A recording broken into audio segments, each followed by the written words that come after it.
Maya sat in the dim glow of a single lamp, cradling her crying infant in her arms.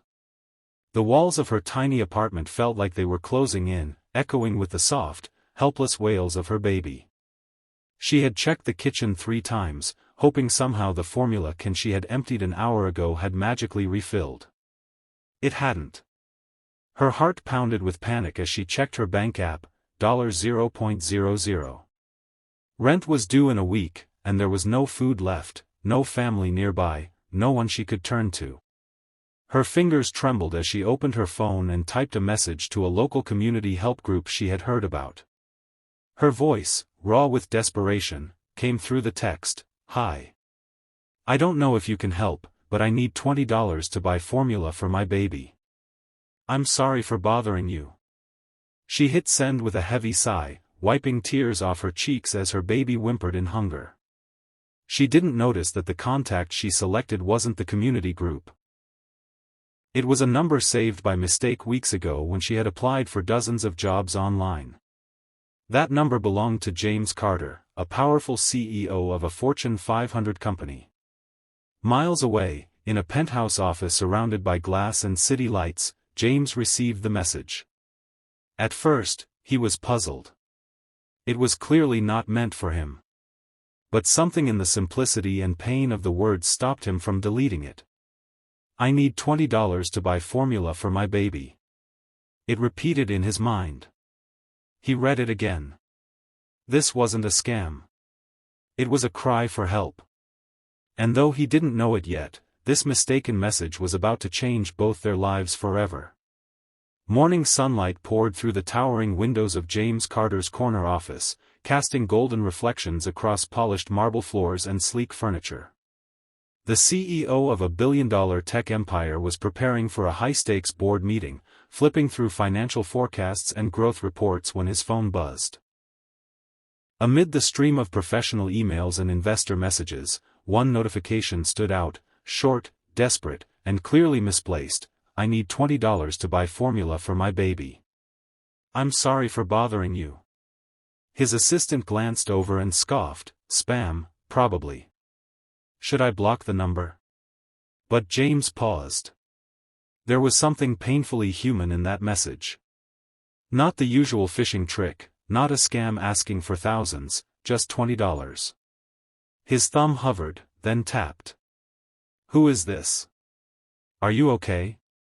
Back in her apartment, Maya's eyes widened when she saw the reply. Her heart sank as she realized the message had gone to the wrong person.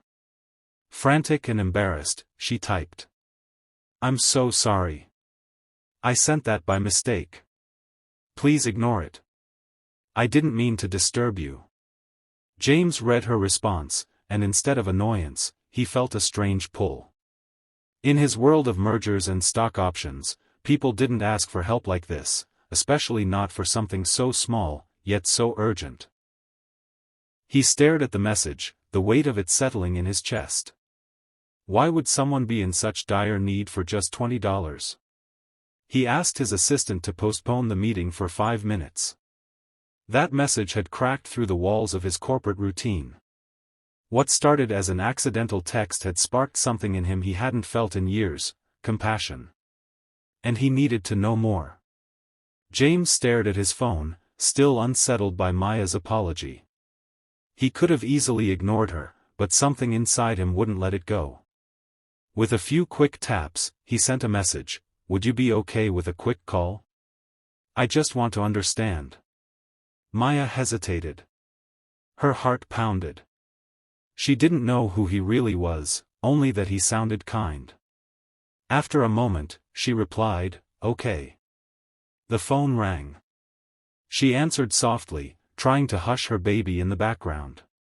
James's voice came through, calm and steady. "Hi, Maya. I'm James. I got your message. Can you tell me what happened?" At first, she was quiet, unsure. But something about the gentleness in his voice gave her courage. She spoke about how she had to leave her job after giving birth, how the bills kept piling up, how childcare costs left her with nothing. She told him she'd applied everywhere, but no one would hire someone without flexibility. Her voice cracked when she said, "I didn't want to ask anyone, but I couldn't let my baby go hungry." James listened in silence. Her words took him back decades, to his own childhood, to a mother who worked 2 jobs just to keep the lights on. When Maya finished, there was a pause. Then, softly, he said, "You didn't bother me. You reminded me why I started from nothing myself." For the first time in a long while, he felt something deeper than business, he felt connection. "Maya, would it be okay if I came to see you? Not as a CEO. Just as someone who cares." Maya, stunned, whispered, "Yes." Neither of them knew it yet, but this phone call would mark the beginning of a beautiful, life-changing chapter. A few hours later, Maya heard a knock on her door. She peeked through the curtain, heart racing. Standing there was a tall man in a dark coat, holding 2 bags filled with baby formula, diapers, and groceries. She opened the door slowly, unsure if this was real. "Hi, Maya," he asked gently. "I'm James." She nodded, stunned into silence as he stepped inside, his eyes scanning the tiny apartment. The wallpaper was peeling, the heater barely worked, and there was hardly any furniture. Yet everything was clean. Tidy. Loved. Her baby lay swaddled on a second-hand blanket, looking up with wide, curious eyes. James knelt beside the child and smiled. "You've got a strong mom, little one." Maya could hardly speak. "You didn't have to do this." James stood up, his voice quiet but sincere. "I know. But I wanted to. You don't need pity, you need opportunity." He reached into his coat pocket and handed her a small envelope. Inside was a card that read, "Single Mother Support Initiative, fully sponsored by Carter Foundation." Her eyes welled with tears. I don't know what to say." James smiled. "Sometimes, life gives us the wrong number so we can find the right purpose." Maya looked down at her baby, then back at the man who, just hours ago, was a stranger. Hope, real, radiant hope, began to bloom in her chest. That moment, in a modest apartment far from the corporate world, 2 lives changed, one by rediscovering humanity, the other by being reminded that kindness still exists in the most unexpected places. 1 year later, the grand hall of a New York City hotel shimmered with light and hope. The annual gala for the Carter Foundation's Single Mother Support Initiative was in full swing. Donors, volunteers, and families filled the room, sharing stories of survival and second chances. At the center of the stage stood Maya, no longer the scared young mother from a year ago, but a confident woman glowing with purpose. Her dress was simple, her smile radiant. In the front row, her now toddling child clapped with joy, and just beside him sat James Carter, pride shining in his eyes. Maya took a deep breath, stepped up to the microphone, and looked out at the crowd. "1 year ago, I was sitting in a tiny apartment with nothing but fear, holding a hungry baby in my arms. I sent a desperate message asking for $20, and I sent it to the wrong number." A soft chuckle spread through the audience. Maya smiled and continued. "But that wrong number saved my life. Not just because of the help I received, but because someone cared enough to answer." She glanced at James, their eyes meeting for a brief, warm moment. "Today, I stand here not as someone who was rescued, but as someone reborn, with a purpose, a job, and a voice to lift others the way I was lifted." The room erupted in applause. People rose to their feet, many wiping away tears. James joined her on stage, placing a hand on her shoulder. For everyone watching, it was more than a success story, it was a reminder of what compassion can do.